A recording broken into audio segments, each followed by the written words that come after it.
This is our main game today. The De La Salle College of St. Benil Blazers facing the San Pedro Red Lions. You saw the starting lineups for both teams. Liwag and Celso jumping it up. And it is the rookie. This is Jimmy Reyes, rookie out of California, touching the basketball first. This is going to be interesting for Coach Yuri Escueta, opting to go to a rookie to handle the point guard duties as Yukian Andrada with a post-up move, clean up right away from Joe Celso. Oo, ganda ng poste ni Yukian doon. Napakomit niya si Alin Liwag, kaya itong si Celso ay libreng-libre doon sa putback sa kabilang side. Bihira natin makita yung back to the basket game. Ni Yukian. Usually si Yukian, post pop out, ball screen, pop out siya. Ito naman. Ito talagang nakikita natin itong pumoposte yung season 100. And on that first possession, hindi tayo agad pinahiya ni Alin Liwag. That's the reigning MVP, Alin Liwag. Not wasting time, scoring right away for Benil. Kuldora will be handed out a bigger role in his second year with San Beda. Scores underneath. Oo, yun. Ang kagandahan dito sa San Beda ngayon, yung first two offense nila, ini-involve agad nila si Yukin para mahanap niya yung kumpiyansa niya. Ito na naman. In-involve din ni Coach Charles itong si Alin Liwag. Parang automatic. Liwag agad ang pupunta ng Benil. Here's the follow-up by the rookie, Rafi Celis. We have a collision underneath. 3 players down. 1 minute pa lang yung nakakalipas. Talagang makikita mo. Collision agad. Okay, so ngayon, we need updates from our courtside reporter. Nandito ang hatid sa atin na balita ni Christine San Agustin. Christine, go ahead. Martin and Bo, no words can truly capture the strength it took for CSB's new team captain, Gab Cometa, to still show up for his team today, hailing from Cebu, which was recently rocked by a massive earthquake. Na ikwento ni Gab kanina na gumuho na parang abo ang kanilang tahanan sa Bugo, Cebu, katulad daw nung nangyari nung bagyong Yolanda. Sabi niya pa nga, parang bumabalik na naman daw ang mga masasamang alaala. As of now, Gab holds on to hope that in time, everything will be okay. And instead of letting that feeling paralyze him, he's using it to step up and stay present. Now that's spoken like a true captain for you. For now, back to you guys. That's team captain Gabby Cometa, and you know he continues to lead this team. We send out our prayers to all who are affected by the massive earthquake in Cebu. We are praying for our brothers and sisters there, but ito napakatapang na usually yan, di ba? May mga player na magde-day off muna. Pero siya hindi. Laro tayo. Mas kailangan kumbaga, pwede mo maging motivation yung nangyari sa inyo to play better today or all throughout the season. That's right. For all here in the first frame, Brian Sahonya attacks and scores. Inatake niya na unti-unti. Coming off the top, inatake niya kahit nandun si Alin Liwag, wala siyang pakialam. That's gonna be another foul here. Rafi Celis draws the foul. Ito. Off to the scorer's table. Nakita natin itong si Bonzanida replacing Kuldora. As we take a look at this move by Brian Sahonya last season, he was up and down, Big Bo. He had big games for San Beda, pero merong mga games na nawawala siya. Hindi siya ganun ka-consistent. And yun nga, mas kailangan siya ngayon kasi nga nawala si Payosik. Kailangan niya mag-step up dun sa role ni Payosik. Tapos nakita ko kanina parang wala pa si Jomel Puno ngayon. Naka-civilian siya So most likely malaking sapatos na kailangan i-fill up nito ni Sahonya. You're right. You know, we haven't even talked about, you know, the players who are not suited up today. Jomel Puno, of course, not yet playing for San Beda. Sabi sa akin ni Bismarck Lina, maybe in Game 2 or Game 3 ng season, makakabalik na si Jomel. Here's Rafi Celis. That was well contested. But an offensive rebound for Benil. Liwag off the catch, face-up jumper. That one rimmed out. And there's a foul at the backcourt here. This is going to be against Matt Oli. For Benil, meron pang isang player na hindi rin maglalaro, si Tony Inot. Yun, nakasimilyan din. Nakarating lang niya. Pero pag nakita mo yung first 3 possessions nito ni Alin Liwag, nakukuha niya sa poste. Kaya lang he's opting to take the face up and pull up. Ang kailangan niya gawin dito is let the defensive guy, play defense. Kasi pagka ganun, face up, pupull up ka lang. Walang ano eh. Kumbaga, walang challenge para dun sa defensive player. Kailangan mo siyang pakumitin. You get the double, mag-attract ka ng double, find the open guy. Yun yung kailangan ni Allen ngayon. Kaya lang, in their first 3 possessions na nakahawak si Allen Liwag, puro face up and then pull up. Parang naging baliktad, ano? Si Yukien, yung nag-back down kanina. Oo, kanina. Tatlo, 4 na beses binack down yung defender. Si Allen naman yung nag-shooting sa labas. But that's the game of Allen Liwag. That's a great point, Big Bo. Kasi usually, pag pumoposte na si Liwag, 2-3 defenders, yung sumasalo sa kanya. Yes, may he-help at may he-help. Lalo na kung naandun na siya sa may shaded area. Kaya lang, yung receive niya ng bola medyo further away from the shaded. Face up siya. Siyempre, tendency ng depensa, atras talaga. Kasi nga, siya-challenge ka niya. Tirahan mo ko, talunin mo ko sa labas, maglan dito sa loob. Score right now is 6-4 in favor of the Red Lions. Jimmy Reyes handles it. Reyes, a couple of fakes, fading away. Wow. High arc jumper is good for Reyes. That was a tough shot. Over the outstretched hand of the defender. Welcome to the NCAA. Jimmy Reyes, former NCAA Division II player in the United States. Rafi Celis off the sidestep. No go. Oh, Ponsalida. Now Sahonia diving for the ball. Or rather, that was Reyes diving for the ball. Ganun ka-importante yung bolang yan. First quarter pa lang tayo, 4 minutes ang nakakalipas, pero kanya-kanyang bagsakan na ng ano. And ganda naman. Beautiful find by Sahonia to Ponsalida. Ganda nung dish-off ni Sahonia dito kay Ponsalida. It's now a 6-point advantage for San Beda, 10-4, with 6.5 to go here in the first. Torres with the left hand. He misses the layup. Natapikan sa likod, Ian Torres. Liwag will track it down. Torres now, susubukang bumawi. Morales. Ollie, short pass to Allen Liwag. Here's the familiar spin to the cutting Ollie this time, and he will be fouled. Yun. The last time it was puro pull up. Ngayon naman, ito, inatake niya si Sahonia. He has a mismatch. Bishop, and then nakapagpakomit siya ng foul. Ito yung tira ni Reyes. challenge na yun. Kumbaga, talagang magaling na yung namirang yun. Tama nga. Kasi kinakausap ko yung mga kakampi niya dito sa, syempre sa San Beda. NCAA Division II sa United States. Came from California. Nag-transfer dito sa San Beda. So, doon pa lang sa unang play niya, sa score niya, alam mong capable talaga. Hindi naman kukunin kung hindi capable itong batang to. May point ka. Di ba? Pero, capable to. Nakitaan ni Coach Yuri to ng, kumbaga, may talent or may importante para sa kanila itong si Reyes. But I think it's important for them na mag-translate yung team niya dito sa NCAA mismo. Sahonia. Ayun na naman. Ryan Sahonia is having a nice first quarter. Ang galing niya mag-breakdown ng defense no? Pero naaano niya one-on-one Sobrang patient. Sobrang pasensyoso nito si Sahonia dun sa kanyang dalawang offense. Doblihan na tayo ng score. 12-6. Justin Sanchez fresh off the bench, knocking down his first shot. The score is 12-9, still in favor of San Beda. And we got our first timeout here in the game.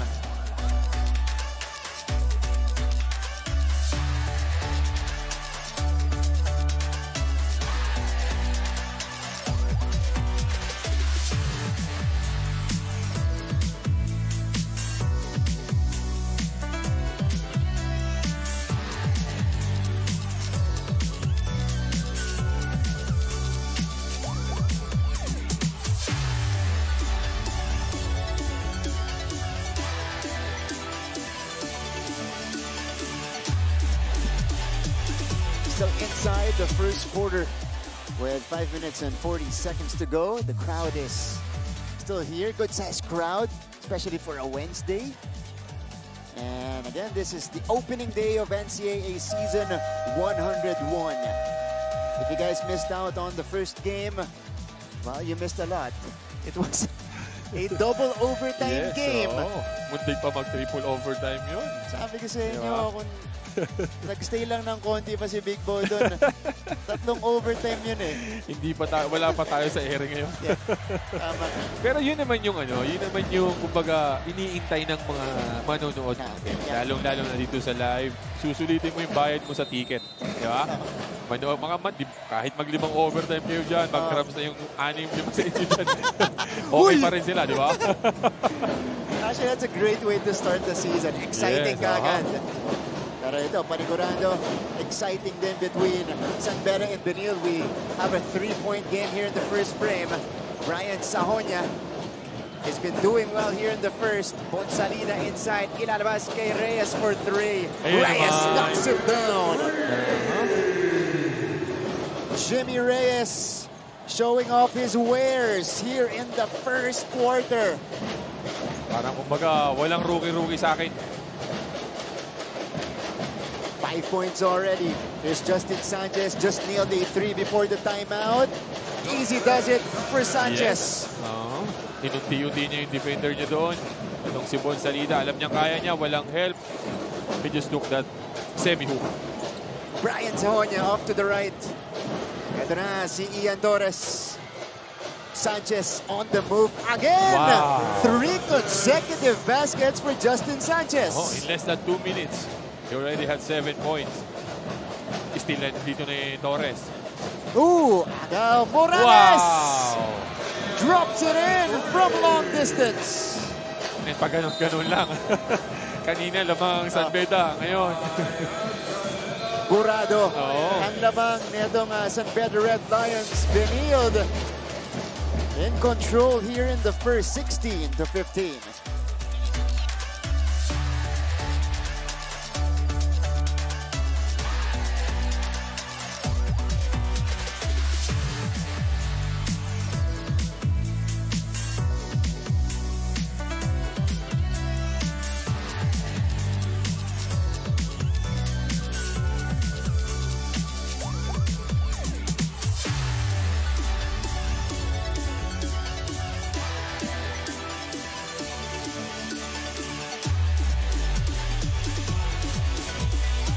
A 7-3 spurt off the timeout for the Benil Blazers to take over the lead, 16-15. Good to have you with us. 7 points off the bench para dito kay Justin Sanchez. As we see, this is the team captain of the Benil Blazers, Gabby Cometa. Of course, the former Red Lion. Last year was his first season with Benilde. Pangalawang season to. He's hoping, to get better numbers this year, Big Bo. Yes, kailangan. He's a team captain. He needs to be a role model. Hindi pwedeng up and down yung laro mo. As much as possible, you need to be consistent. Yung ngayon laging nire-remind, sinasabi sa amin ni Coach Jake na hindi pwedeng in 13 games, meron kang masamang laro na 6, magandang laro 7, hindi pwede. As much as possible, in 13 elimination games, you only had 2 bad nights. Or as much as possible, maganda lahat. Not really on offense, but facilitating, rebounding, all those small things na pwedeng makatulong sa team. Napapansin yan ng mga coaches sa next level, ng mga scouts. Yes. Brian Sahonia pulls the trigger. Too strong this time. Bismarck Lina is now in the game. And he goes to work right away. That's gonna be a foul on Alin Liwag. Yun naman yung kailangan gawin itong ni Bismarck, ni Celso, ni Andrada. Pagka nakita nila dinidepensa sila ni Alin Liwag, kailangan mo rin atakihin eh. Get a foul, just like the previous possession. Pagka nag-foul trouble itong si Alin Liwag, medyo malaking bagay para dito sa CSB. Although they still have umali. Marami pa. Di ba? You still have umali there. Kaya hindi mga ginagamit ni Coach Charles. So, pero iba yung Alin Liwag. Hanggang third unit yata meron si Coach Charles eh. Former MVP yan. And syempre, pagka nag-foul trouble ito si Allen, medyo yung kumpiyansa mo mababa ng konti eh. Di ba? Kasi mag-iingat ka mag-foul. At saka, kung makakuha pa ng isa pang foul, ilalamig yan sa bench kapag inilabas, di ba? Parang kanina si Clint. Yeah. He suffered his third foul early in the a little bit late in the first quarter. So all throughout the first half, wala na siya. Hanggang sa hindi niya nakuha yung rhythm niya, naka-score siya, yes, but not the usual clean skirmish that we know. Yeah? We were talking about benches earlier, Big Bo. Ito, panibagong 5 yung nasa court para kay Coach Yuri Escueta. Yes. This is Alan Liwag underneath. And the rebound is snatched by one of the rookies of San Beda. Itong si Zed Etule. Nigel Gonzalez. Kick out. Kalimag. No. But that was a good look for RC Kalimag. Just couldn't knock it down. Here comes Jomel Ancheta. Had a promising rookie year for Benilde. Kahukom. It's fouled by Kalimag. Ito na si Sean Umali, who will most likely replace Alan Liwag. Di ba? Sabi ni Coach Charles, kung nagbalik kayo ng 5, kaya ko rin yan. mas marami akong pamalit. Mas marami. Ito. Di ba? Kumbaga, panibagong unit na to eh. Second unit na ito ng both teams eh. Yeah. Pero, wala pa yung SJ Moore. Yeah, wala diba? pa. Miller, parang hindi ko pa nakita. Ito pa lang. Kakapasok pa lang. So, I think we have to emphasize that these are the two of the deepest teams that we have in the league. Diba? At least yung mga projected na lineup, yung mga nakikita natin na predictions and reviews ng mga team, sila yung dalawa sa pinakamalalalim. And paano, kumbaga, ito dalawa to, malalim sa bench. Pero pagka nag-predict ka ng Final Four, medyo mahirap, Brad. Mahirap. Masakit sa ulo. Oo. Mahirap. Hindi basta-basta. Kaya nga parang blessing yung bagong format natin. Yes, oo. Diba? Oo, yan. Na, kumbaga, tama rin yung kasi yung format na yon is, kumbaga, pagka medyo nandun ka sa ilalim, mawawalan ka na ng gana pagdating dun sa padulo eh. Yeah. Parang kumbaga, laruin na lang natin ito. Eh, dito, walang ma-out. Yeah. So every game is important. Walang ma-out. As much as possible, umiwas ka lang dun sa play-in na 4 and 5. At saka, may mga teams din kasi, Big Bo, as we see John T. Miller here. Oh, he gets crowded. John Umali takes it away. Miller. Helter-skelter basketball here. Forward pass. Kalimag. Touchdown. Nagmamadali ito College of St. Util, pero nagpapapul yung bola. Sobrang bilis na iwan pa eh. Teka, may timeout tayo. Tinawag ni Coach Charles Chu because his team is now behind by 1.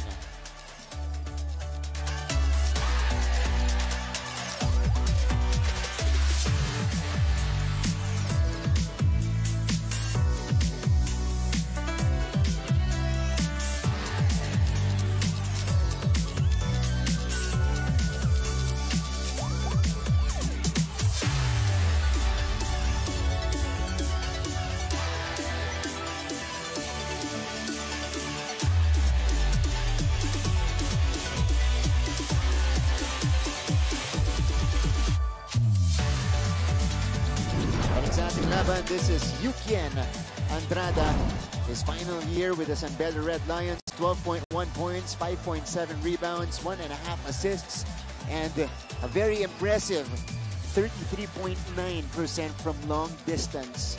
Last year po to, season 100 para dito kay Yukien. We expect better numbers for Yukien, but more importantly, his leadership. And I believe he's gonna be more vocal with his teammates dito sa ating taon. Yes, kailangan ni Yukien, and for him to establish his legacy dito sa mga bidista.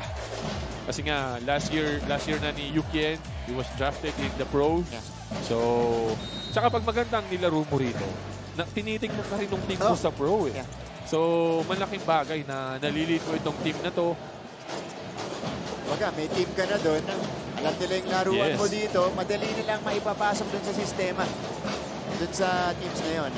Oh, Sanchez! Oh, Crispin! Justin Sanchez with 9 points off the bench. Zed Etule. Dire-diretso, no go. Kanina si Buen Salida ang depensa ni... Oy! Oh! Hukom with the basket. Humabol pa yung Miller. Abot eh. Abot eh. It's a good, actually it's a good block. Pero na-shoot lang talaga. Gonzalez. Gonzalez. They send it out. Miller. Yes! Ganda. Shanti Miller is on the board. Ganda ng dish out nito ni Gonzalez dito kay Miller. Ito na yung ating third deadlock at 22. Oh! Jomen Ancheta answers with his own basket. Kakasabi lang natin ng deadlock. Binasa ka natin ni Ancheta. Ayaw nila ng deadlock. Gusto nila lamang. A minute and a half to go. Amandi Benil 24-22. Offense has picked up. Miller left it short. Jomen Ancheta now handing it against a sea of red. Wow. Doesn't matter. He goes all the way. Behind the back. Dire-diretso for Alea para dito kay Jomen Ancheta. That's his 4 points. Scramble. It stays with Red Lions here. But Benil extending their lead to 4 as we take a look at Jomen Ancheta off the wrong foot that time. Ito naman yung behind the back against Nigel and then layup on the other side. Naging obstacles doon yung mga players ng San Beda. Ginawang code yung tao eh. Oh, what a Ayun, pass! ano pasa ni Nigel. Gonzalez to Etule. Puro mga new faces ang nakikita natin nagpapakita. Kanina si Miller, the first time it was Miller. It was Reyes. Ito naman si Etule. And we expected some rust from both Yes, teams, Big Bo. Pero Pero maganda wala eh. pinapakita nila. may rust pa sa 24-26. Ito ba? Ayun naman. Okay, Ito walang mainit pa rin. rust dito, Brad. Kanina pa. He already had 11 points para dito kay Justin Sanchez. Pinano na niya na. Kailangan niya, yun nga, kanina si Sabaw niya step up dun sa ni Puno. Ito naman kay Tony Inot naman. Diba? Kalimag. Short. Misfires again. Etule rejected by Eusebio. But they whistled it as a foul. So dalawang free throws to para kay Zed Etule. Tama naman. The Blazers are shooting 55%. San Beda, 58%. Wow. Walang ano dito. Walang first game sa kanila. Ito yung kalaw kanina ni Justin Sanchez for his 11th point. Yes. First quarter. Ang ano niya, he's really offensive-minded. Ilang possessions na yan, talagang ina-atake niya one-on-one. The first one was the only outside shot that he took. Tapos puro atake na. Ang score po natin, 28-25 after that mid-free throw by Etule. And you notice Justin Sanchez's move. He is going to his strengths. And that's a sign of maturity, Big Bo, as an offensive player. Kailangan niya mag-mature dito kasi he's one of the veteran. Alamin niya kung saan yung talagang comfort zone niya. Kung saan siya, kung nasaan yung strength niya. 28-26 now in favor of still Benilde. Gabby Cometa, team captain, is now in the game for the green and white. Sanchez has been the man of the quarter, and he continues to be. 13 points and a basket to beat the buzzer for Justin Sanchez. What a show for this guy. Look at this, breaking down the defense of the rookie Etule. Hindi totally na iwan eh. Naandun pa rin yung Etule pero nagagawa niya ng paraan. He already had 13 points, 6 out of 6. Welcome back inside the Big Dome. This is the Araneta Coliseum on a Wednesday afternoon. Second game today between San Beda and Benilde. And it is the Blazers with the lead 30-26. We thank you for catching and sticking around. My name is Martin Javier, together with Big Bo Belga as we open the second frame with a basket from Gabby Cometa. Yes, galing na naman yun sa atake nito ni Justin Sanchez. Going strong to his right side. Tapos pinakomit niya yung depensa doon. Kick out dito kay Gab Cometa for that pull-up. Big Bo, ang storya ng first quarter natin as Sean picks Lina's pocket. Yung opensa ng magkabilang panig. Dahil first unit, second unit, parehas mainit. Yes. Ito they go to Sean O'Malley at the post. Sean now. Good matchup against Lina. One-legged fadeaway a la Dirk. Benny Escasio now handles for the Red Lions.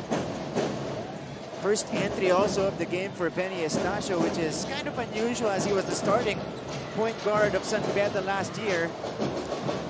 Ancheta.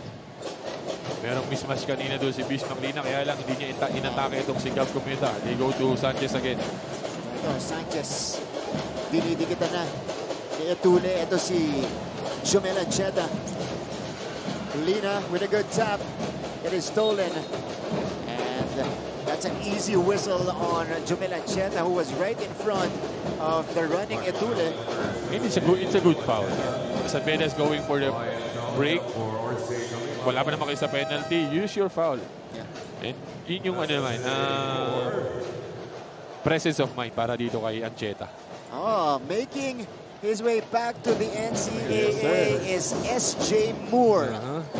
We remember him from season 98, NCAA Juniors Basketball, where he gave us multiple dunk highlights. Pamaw to no. Nasa juniors to. Siya yung laman ng social media natin. Diba? Of course, he played for the Arellano Braves as John T. Miller connects on that mid-range J. Pinakikitaan na tayo ni Miller. Eto na naman si Cometa. Wow. Tinahirin eh. Tinahirin yung defender eh. Kailangan dito istapin mo eh. Hindi pwede makikipagsabayan ka sa kanya kasi hindi mo alam kung anong moves ang gagawin niya. So you need to stop him off. Stop over mo lang and then let him go on his weaker side para alam mo kung anong gagawin mo. But you love the aggressiveness of Gab Cometa in this game kasi looking to attack talaga siya. Ito siya. Of course, 2 battles today for Cometa. Aside from this game, he is worried about his relatives in Pogo in Cebu. Yes. So again, prayers for our brothers and sisters there, mga kapuso natin dyan na naapektuhan po ng lindol. Cometa connects both. Yeah. Hindi mahina eh. 6.9 eh. 6.9 eh. Yung isang establishment nga pa sa picture, talagang gumuha eh. Di ba? Kahit yung bridge nila doon. Yes. Side to side. 34-28. All right, let's now go to our second report. Let's throw it back courtside with Christine San Agustin. Just a week before today's game, the San Beda Red Lions went on a ball-free team building, as Coach Andre Santos told me earlier that what they lacked, especially during season, is their brotherhood outside the ball game. Sabi niya pa nga, during the huddle, he told the team that your talent will be put into waste if you cannot connect with each other on a deeper and more personal level like what the other teams have been showing. Sabi niya pa, NCAA is more than just another league, for it is a platform where they can prove how a diverse team such as theirs can play like they've known each other for a long time. Let's see how that plays out. Martin and Bo. Thank you, Christine. Yun din yung binanggit sa akin ni Bismarck. Parang this year, mas komportable sila sa isa't isa kasi mas mahaba yung naging prep at saka nag-abroad pa sila. Nag-Spain pa sila. Yeah. Maraming mga side trips na, alam mo yun, for a couple of weeks or a couple of days. Kayo, mga mukha nyo lang makikita nyo eh. So talagang magiging, kumbaga, ma-unite kayo. Pagkasama na ganun. And napakaswerte nila kasi nagpupunta sila ng ibang bansa. Nung time ko with NCAA, dyan lang kami sa top. Sa dorm lang namin.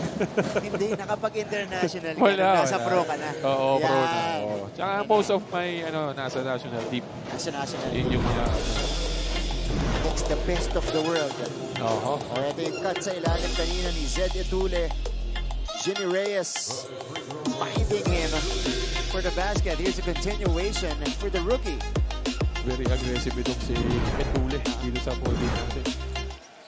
Itong si Zed Etule from Aklan, standing 6'5". So that adds to the length of this team on the floor. Cometa surveys the situation. Umali backing down. Ayun naman. Yun din yung isang kailangan gawin itong CSB. Pagka nasa defender nila si Andrada, same value ito eh. Andrada and Liwag eh. Pagka napakomit mo ito ng a couple of fouls, medyo mag-iiba rin ang laro nito. Mag-iingat syempre kasi nga he will be defending yan, Umali. The next one, pagbalik, Liwag naman. Eh talaga mabigat na na trabaho. Grabe yung luxury. Ito ni Coach Charles as Sanchez misfires. That's his first miss of the game. Kasi meron kang dalawang big man. Dalawang legit na big man. Na talagang bumaback down Yes, at ganun minamanufacture yung offense nila. Oo, kaya lang itong si Sean O'Malley is nag-commit ng kanyang pangalawang foul kaya pinalitan siya ni Coach Charles doon. Pinasok itong si Gaspay, one of the new addition dito sa CSB. This is Jake Gaspay. Ito galing ICC. He stands 6'4". Tsaka ano siya, matibay, Big Bo. Mukha. Talagang pangbanggaan. Pang ano to Yun naalala ko yung mga katawanan ni Larupay. Yun. Omar. Ganito Larupay Kasi kailangan nilang punan yung naiwan ni Roger Ondoa. Yes. Diba na naging hustle player nila in the past few seasons.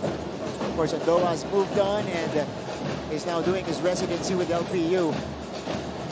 This is Cometa against the taller and longer John D. Miller. Cometa is doubled. Cometa able to sneak it in. No.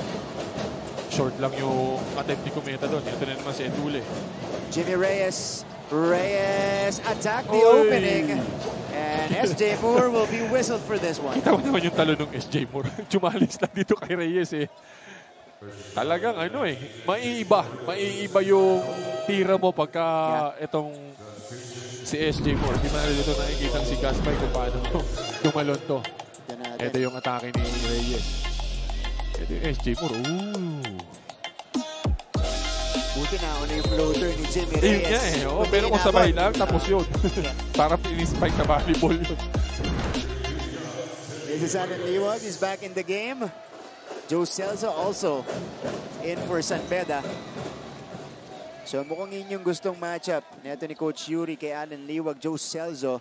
Siya yung itinatapat niya, no? Ayaw niyang ipa-commit itong si Andrada ng fouls against Alan Liwag. Pero very kumbaga tahimik pa itong si Alan Liwag. First 2 points lang niya kanina yung perimeter niya. Hindi pa niya talaga kumbaga kinakayod sa poste. Eto. Yun yung unang basket ng Benilde ng ating first quarter. Cross-court pass.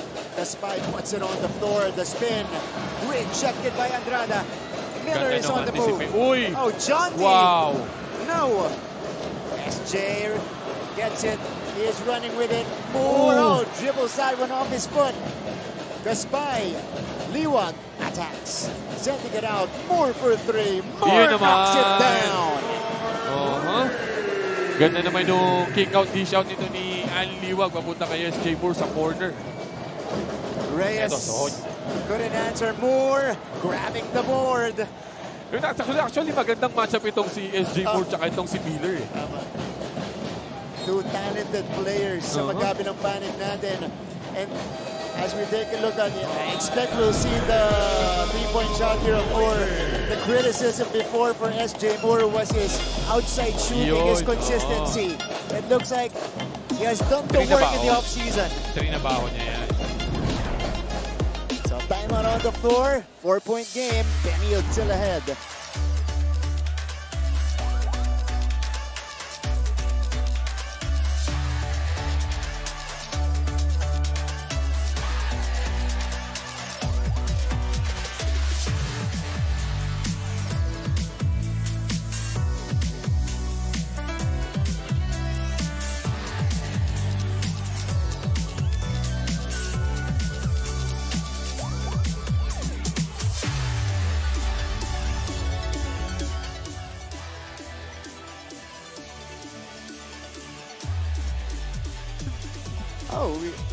This is a new set of courtside reporters. Actually, quote-unquote new kasi may mga nagbabalik. At meron tayong mga bagong muka dito sa NCAA Season 101. Marami, actually. Dito sa mga courtside reporters natin. So mamaya-maya po, during our halftime break, makakausap yan. Makakausap ni Anton Rojas sa mga bago nating courtside reporter. 37-33. Okay, here's a fun fact. 4 out of the 5 players on Benilde's team right now at one point played for another NCAA school. Oo.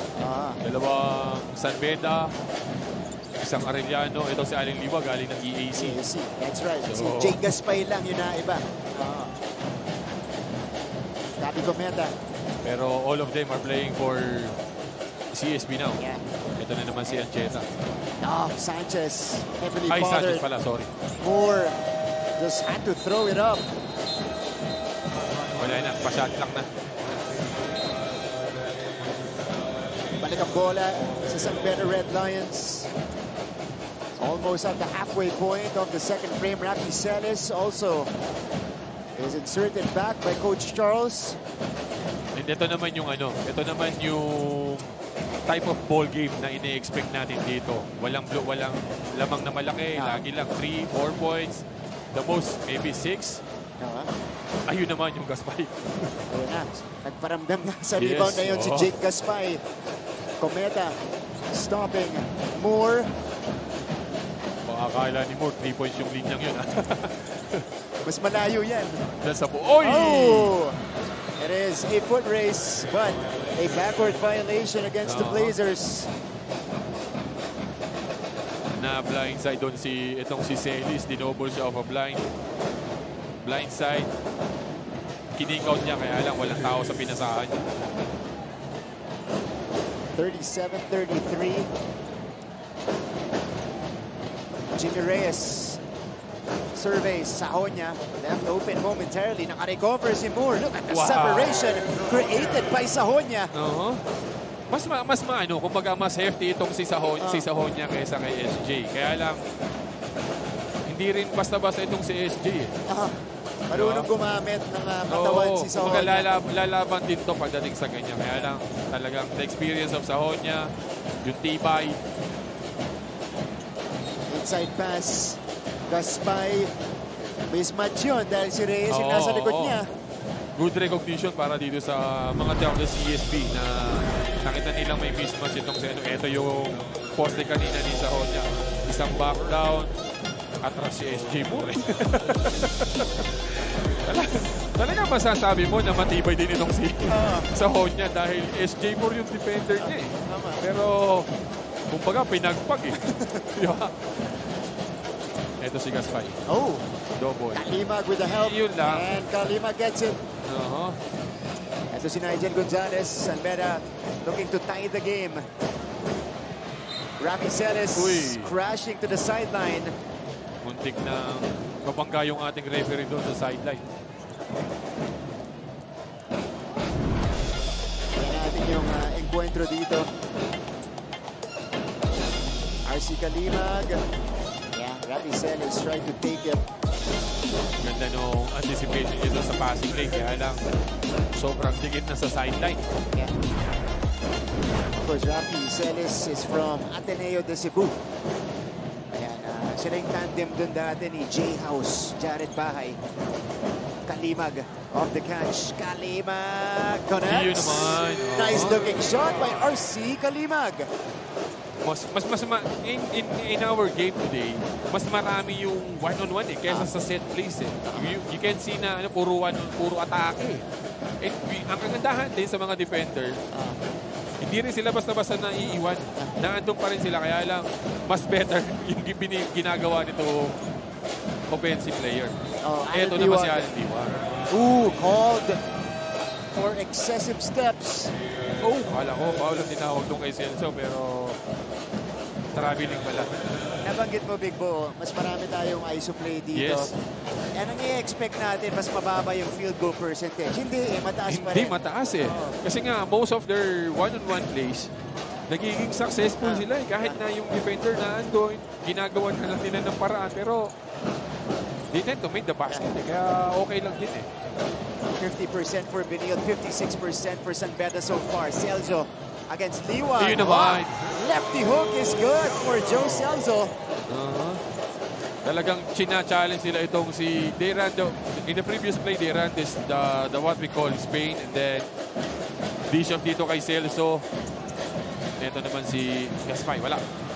Rafi Celis getting the offensive rebound. No good for the rookie. Isa pa para kay Celis. Yun naman. And Rafi Celis on the second serving. Kahit na andun si Celso talagang pinagpag din niya. Oo. Ito yung tira ni Gaspay, wala. Rebound nitong si Rafi Celis. First attempt, wala. Nandun si Allen Liwag, kinuha niya. Inusog niya si Celso. At kaya kahit sa lalim ng team, lalong-lalo na ng frontline nitong Benil Blazers, itong rookie na si Rafi Celis yung pinagkakatiwalaan ni Coach Yes, Charles. oo. And ang ano nito, itong si Celis, matututo to kay Sanchez. Kasi they were in the same position. Kaya lang, ang magiging problema din pag pinagsabay mo itong dalawa to, di ba? Celis and Sanchez at the same time sa hindi ang lalaki niya. Tapos Liwag, you have this Gaspay, di ba? Meron pa yan sa bench, ha? May mga hindi pa ginagamit. Oo, meron pa. Marami. Eusebio, 6'5". So this is a very... Tapos wala pa si Tony Eden dyan. Wala pa. Kumbaga, it's a good problem para dito kay Coach Charles kung paano niya paano mo ngayon i-manage yung playing time ng mga yan. Precisely. Diba? But Sanbeda is still in control here. Eto. Scramble. Joe Celso. Good hustle. Mula kay Joe Celso.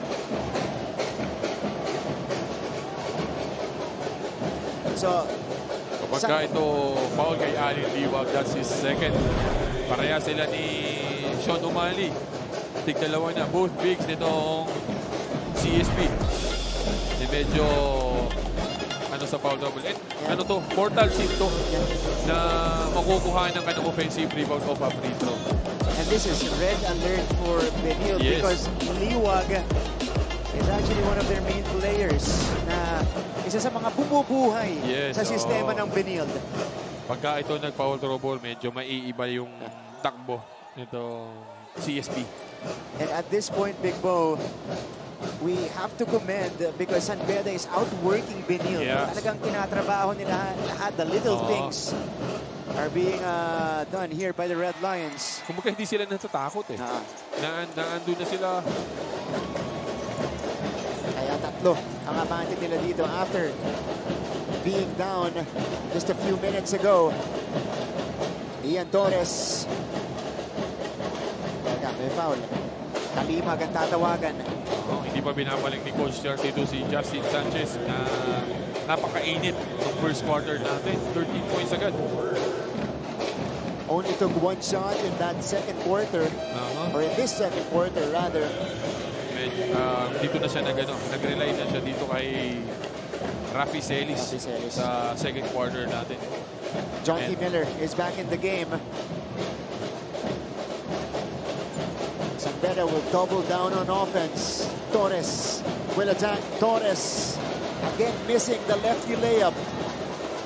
Brian Sahonia handles. Sahonia! Wala, malakas.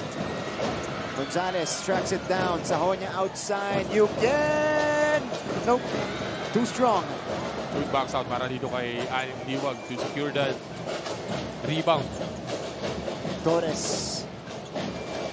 Rafi Celis now from the left side. Against a smaller Gonzalez. Pull-up jumper is cash for Celis. Yes. Sabi ko pa ball screen, hindi niya masyadong napagpag yung defender niya doon. Kaya lang, masyado namang mababa yung defender. Kaya, ang taas din tumalun eh. Kaya hindi mo rin masusupalpal talaga eh. John T. Miller will try to answer. Mitty trickles in for Miller. Same offense, ball screen, going to his left. One dribble, pull up. Hindi mo rin masusupalpal kasi malakas din tumalon.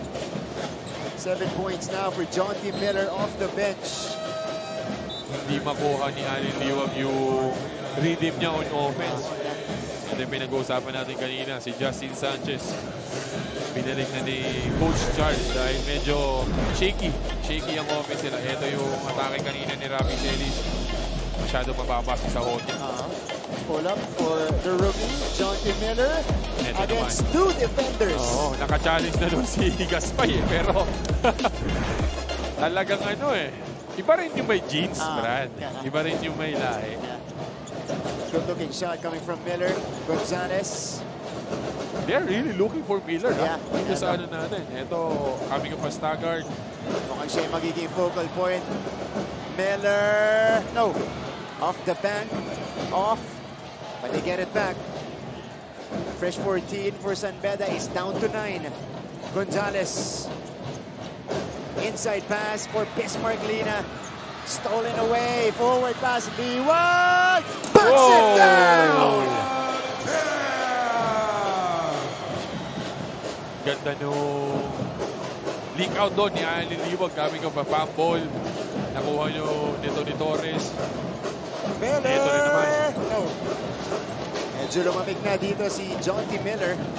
Pero yung kumpiyansa na doon eh, di ba? Yeah. Walang hesitation eh. Pag nakakita ng konting kuwang, alam niyang hindi siya aabutin ng jump sa paitira niya. Ito yung fast break nito ni Allen Liwag.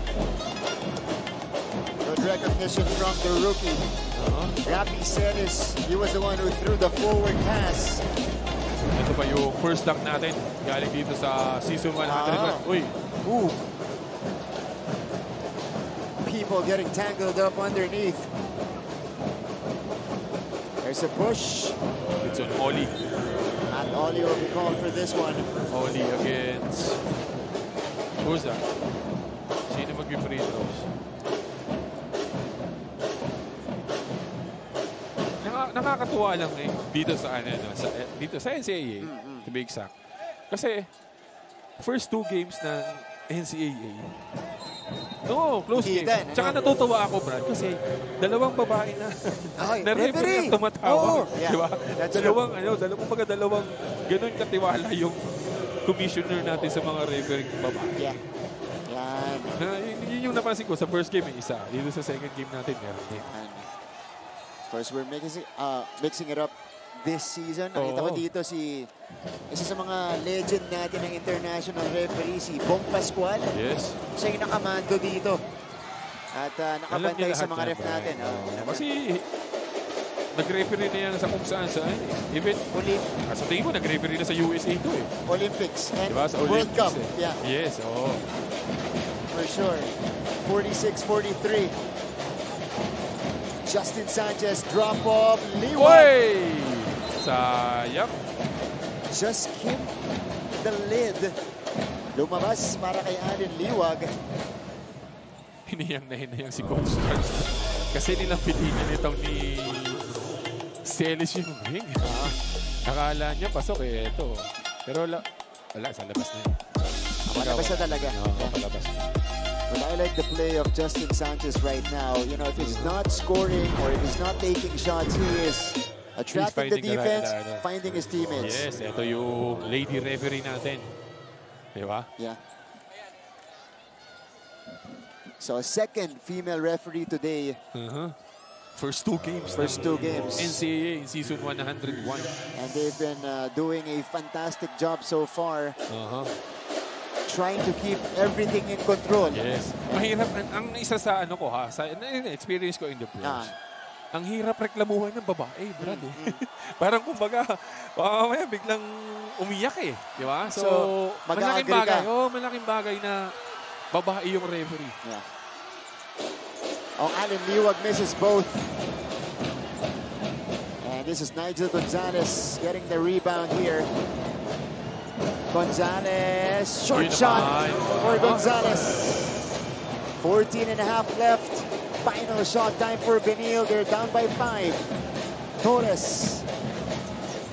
Inside pass and just off the glass and in. Tuloy-tuloy ang mainit na simula nito ni Justin Sanchez. Kanina vision siya kay Allen Liwag. Kaya lang hindi na-convert yung 2 free throws. Pero eto, pagdating ng dulo, sinigurado niya. He got the mismatch. Good recognition by Torres. Naandun, tatlo pa ang defender. Pero mas nanaig pa rin itong si Justin Sanchez who was 15th already dito sa first half. But it is the well-balanced attack of the Red Lions prevailing so far, 48-45.